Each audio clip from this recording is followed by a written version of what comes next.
Hello, good morning student. आज हम class 12th में सब्जेक्ट बिजनेस इकोनॉमिक्स में लेसन 3 पढ़ेंगे, लॉ ऑफ डिमिनिशिंग यूटिलिटी। ठीक है। अब लॉ ऑफ डिमिनिशिंग यूटिलिटी है क्या? उपयोगिता ह्रास नियम, ये है क्या? इसके बारे में हम पढ़ेंगे डेफिनेशन। ठीक है। उपयोगिता ह्रास नियम या सीमांत उपयोगिता ह्रास नियम उपभोग क्षेत्र का एक महत्वपूर्ण नियम है। इस नियम का प्रतिपादन सर्वप्रथम फ्रेंच अर्थशास्त्री गोसेन ने किया था। किसने किया था? फ्रेंच के अर्थशास्त्री गोसेन ने इसका प्रतिपादन किया था। और इसको विस्तारित किसने किया था? प्रोफेसर मार्शल ने। ये एक ऑब्जेक्टिव क्वेश्चन भी बन सकता है कि इसका प्रतिपादन अर्थशास्त्री फ्रेंच के अर्थशास्त्री गोसेन ने किया था और इसको विस्तारित प्रोफेसर मार्शल ने किया था। परिभाषा क्या है? हमारा यह सामान्य अनुभव है कि जब हमको किसी वस्तु की पहली इकाई प्राप्त होती है तो उससे मिलने वाली उपयोगिता काफ़ी अधिक होती है, क्योंकि प्रारंभ में प्रत्येक आवश्यकता काफ़ी तीव्रता के लिए होती है, परंतु जैसे जैसे उस वस्तु की अधिकाधिक इकाइयाँ प्राप्त होती जाती हैं वैसे वैसे उस वस्तु की उत्तरोत्तर इकाइयों से मिलने वाली उपयोगिता क्या होती है? घटती जाती है। जैसे हमें भूख लगी है, ठीक है, हमें कुछ खाना है, तो हमें भूख लगी है और जैसे हमें रसगुल्ला खाना है, ठीक है, एक रसगुल्ला खाया, 2 रसगुल्ला खाया, 3 रसगुल्ला खाया, हमें उपयोगिता बढ़ रही है। फिर धीरे धीरे धीरे धीरे धीरे धीरे क्या होती है? इकाई बढ़ने से फिर उपयोगिता भी क्या होगी? धीरे धीरे क्या होगी? वो माइनस में जाने लगेगी। ऐसा होगा कि हमको हमारा मन इतना भर जाएगा उस चीज़ को खाने के बाद कि उसके अपोजिट भी प्रतिक्रिया हो सकती है। तो यानी किसी वस्तु की प्रयोग से अनुमत प्रति इकाई बढ़ने से उसमें उपयोगिता क्या होगी? धीरे धीरे हमारी कम हो जाएगी। किसी मनुष्य के पास किसी वस्तु की मात्रा में वृद्धि होने से उसे अतिरिक्त लाभ प्राप्त होता है। अन्य बातें समान रहने पर वह वस्तु की मात्रा में होने वाली प्रत्येक वृद्धि के साथ क्या होता है? घटता जाता है। यानी पहले वृद्धि होती जाती है। उपयोगिता जब वो संतुष्ट हो जाता है, जैसे 2 से 4 खाए, 4 से 8 खाए, 8 से 6 खाए, तो कंटिन्यू में बढ़ रहा, फिर धीरे धीरे धीरे क्या होगा? स्थिर होगा और उसके बाद वो माइनस में जाने लगेगा। यानी उसकी वृद्धि क्या होगी? साथ साथ उसकी प्रत्येक के साथ मात्रा क्या होगी? घटती जाएगी वृद्धि, है ना। तो ये क्या था? उपयोगिता ह्रास नियम। अब उपयोगिता ह्रास नियम के कारण क्या है? जैसे अभी हमने पढ़ा कि उपयोगिता ह्रास नियम पढ़ा, तो उपयोगिता ह्रास नियम, ह्रास यानी कमी, उपयोगिता में कमी। किसी भी उपभोग की वस्तु का उपभोग करने के पश्चात धीरे धीरे धीरे धीरे उसमें क्या हो जाती है? कमी आती जाती है। तो वो कमी ही क्या होती है? उपयोगिता ह्रास नियम। यानी मात्रा हम जैसे जैसे बढ़ाएंगे, तो पहले हमारी उपयोगिता जो हमको रहती है, भूख लगी होती है, तो हम खा रहे हैं खाते खाते खाते खाते एक टाइम ऐसा आता है कि हमको उसकी खाने की क्षमता क्या होती है? अब मन भर जाता है। फिर धीरे धीरे धीरे धीरे हम क्या जाने लगते हैं? वो मन भरने के बाद संतुष्टि हो जाती है हमको। अब संतुष्टि हो गई तो क्या हो गया? वही चीज़ क्या होने लगती है? हमको माइनस में जाने लगती है, यानी अपोजिट प्रतिक्रिया उसके होने लगती है। तो इस तरीके से हमने क्या पढ़ा? उपयोगिता ह्रास नियम की परिभाषा पढ़ी। ठीक है। अब पढ़ते हैं हम उपयोगिता नियम जो है, नियम लागू होने के कारण। क्यों उपयोगिता नियम लागू होता है? तो देखेंगे प्रोफेसर बोल्डिंग ने उपयोगिता नियम लागू होने के निम्नलिखित 2 कारण बताए। ठीक है। अब वो 2 कारण कौन से हैं? देखें, नियम लागू होने के 2 कारण। पहला है किसी आवश्यकता विशेष की संतुष्टि करना संभव है। किसी आवश्यकता विशेष की संतुष्टि करना संभव कैसे है? देखें, यद्यपि यदि मनुष्य की आवश्यकताएं असीमित होती है, परंतु आवश्यकता विशेष को अवश्य संतुष्ट किया जा सकता है। मनुष्य की वस्तु विशेष को उपभोग करने की क्षमता सीमित होती है। वह जैसे जैसे किसी वस्तु की इकाइयों का उपभोग करता जाता है वैसे वैसे वस्तु से मिलने वाली उपयोगिता क्या होती है, कम होती जाती है। अंत में एक बिंदु पर उसे पूर्ण संतुष्टि प्राप्त हो जाती है। यानी अगर वो किसी वस्तु की उपभोग कर रहा है और उपभोग करने के बाद एक समय ऐसा आता है कि उसकी क्षमता क्या होती है, सीमित होती है, बहुत ज़्यादा क्षमता नहीं होती है।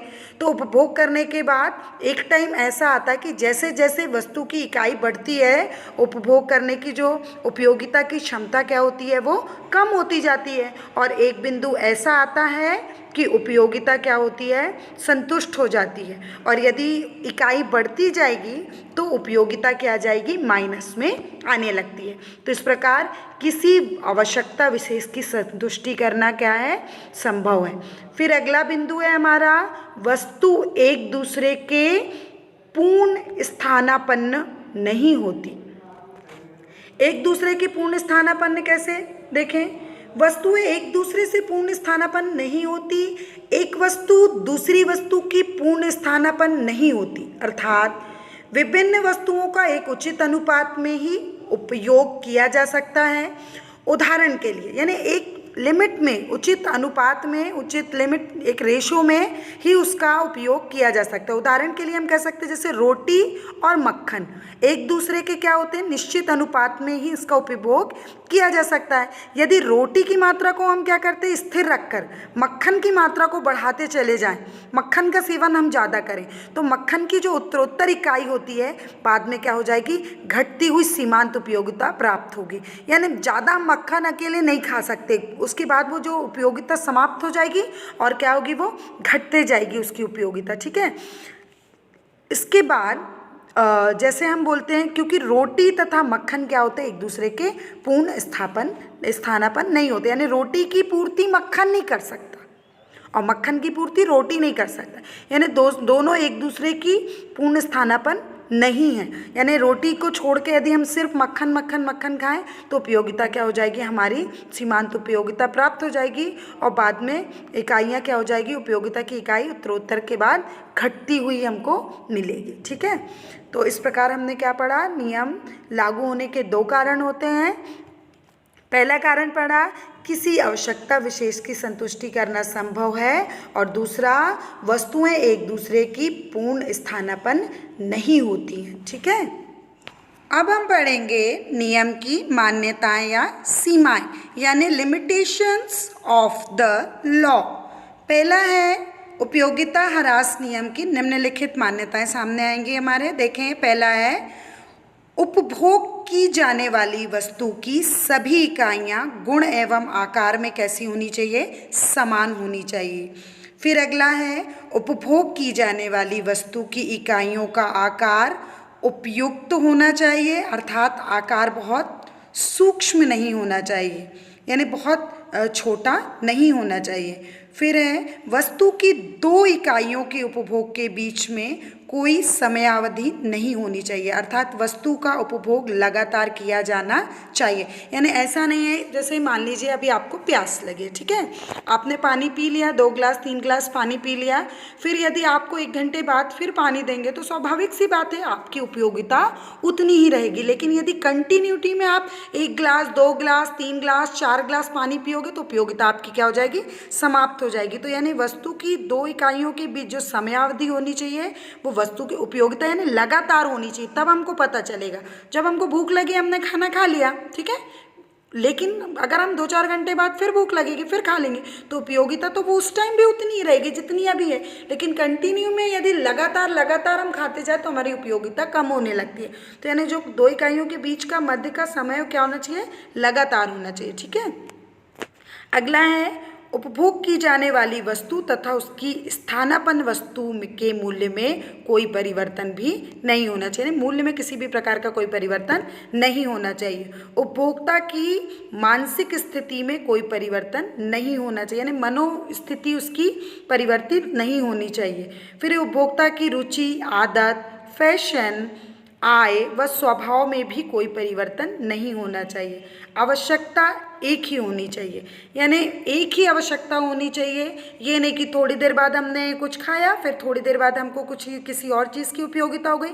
तो यानी जो हम खा रहे हैं, यानी जो रुचि, आदत है, फैशन एक ही होनी चाहिए। यदि दो उसके बीच का आंकड़ा हम ले रहे हैं तो सेम प्रोसेस होनी चाहिए, तभी हमको उपयोगिता की कमी पता चलेगी। नहीं तो यदि हम परिवर्तित कर देते अपनी आदत, अपने खान पीन, जैसे मान लो अभी रसगुल्ले का हमने उदाहरण दिया था, ठीक है, रसगुल्ला से हमारा मन भर गया, थोड़ी देर बाद हम कुछ और की उपयोगिता आ जाएगी, तो वो जो हमको उपयोगिता ह्रास नियम दिखना चाहिए वो उसमें हमको दिखेगा नहीं।